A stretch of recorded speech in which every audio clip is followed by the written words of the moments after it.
Today is Wednesday, the 28th day of February, in the year of our Lord 2024. This is the day that the Lord has made. We shall rejoice and be glad in it.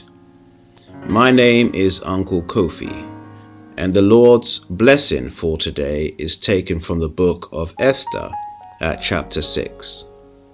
The king honors Mordecai.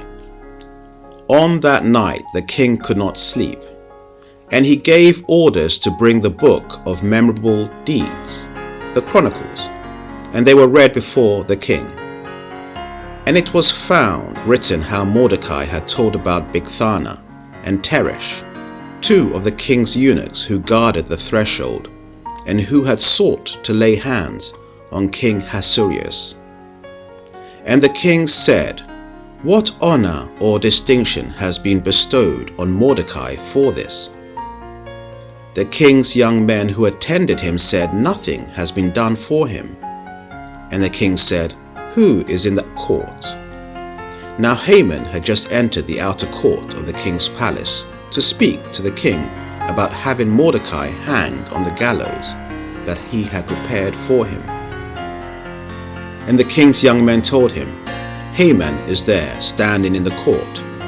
And the king said, "Let him come in." So Haman came in, and the king said to him, "What should be done to the man whom the king delights to honor?" And Haman said to himself, "Whom would the king delight to honor more than me?"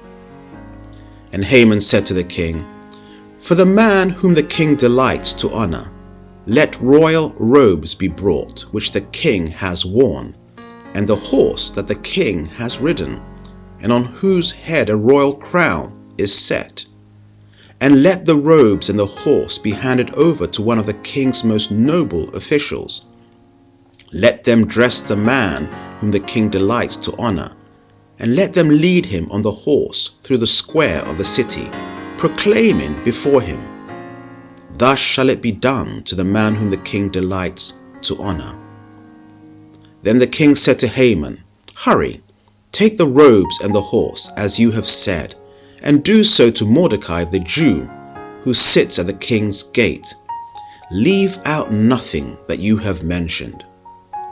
So Haman took the robes and the horse, and he dressed Mordecai and led him through the square of the city, proclaiming before him, "Thus shall it be done to the man whom the king delights to honor." Then Mordecai returned to the king's gate, but Haman hurried to his house, mourning and with his head covered. And Haman told his wife Zeresh and all his friends everything that had happened to him.